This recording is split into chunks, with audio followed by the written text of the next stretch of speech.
આજે સ્ટીમવાળું આપણે ઢોકળીનું શાક બનાવવાનું છે. તો એની માટે આપણે એક તપેલીમાં પાણી રાખ્યું હતું, તેમાં આપણે ચણાનો લોટ લઈ લઈશું. ચણાનો લોટ નાખી અને હવે તેને સરસ મિક્સ કરી લઈશું, જેથી કોઈ ગાંઠા ન રહી જાય એમાં.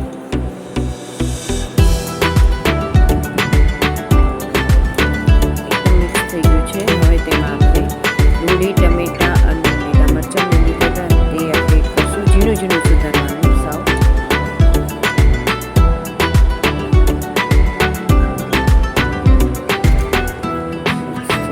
હવે તેમાં આપણે મીઠું નાખી દઈશું.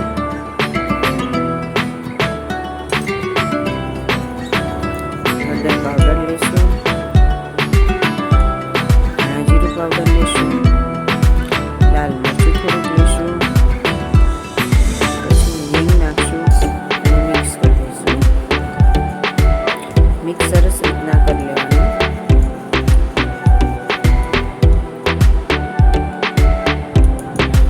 હવે આપણે સ્ટીમ થવા મૂકી દીધું હતું. હવે તે આપણે પાથરી દઈએ. સ્ટીમ થવા મૂકી દીધું છે. હવે એક વાટકામાં આપણે છાશ લઈશું. છાશમાં આપણે ખાંડેલું મરચું, હળદર લઈશું,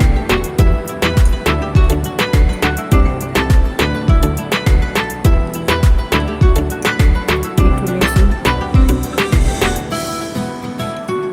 હવે તેલ ગરમ થઈ ગયું છે. હવે તેમાં રાઈ નાખશું. રાઈ કકડે એટલે જીરું નાખશું.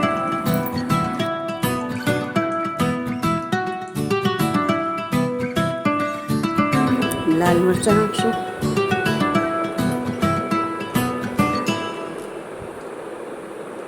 હવે જીરું ને રાઈ કકડી જાય એટલે આપણે તેમાં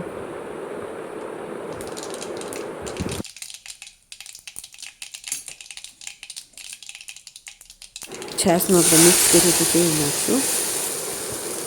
સખત હલાવતા રહીશું એટલે જેથી છાશ ફાટે નહીં.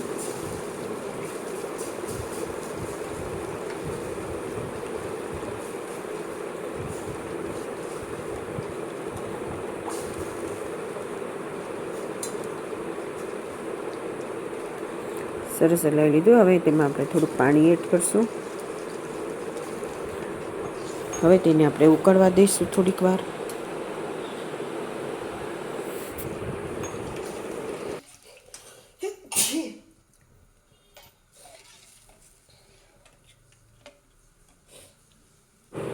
ધાણા જીરું પાવડર એડ કરશું.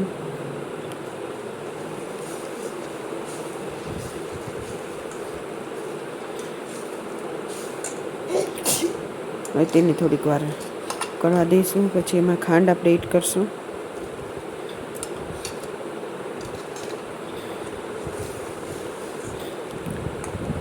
ઉકળી જાય એટલે તેમાં આપણે ઢોકળી જે બનાવી હતી, ઢોકળી આપણી ઠરી ગઈ છે.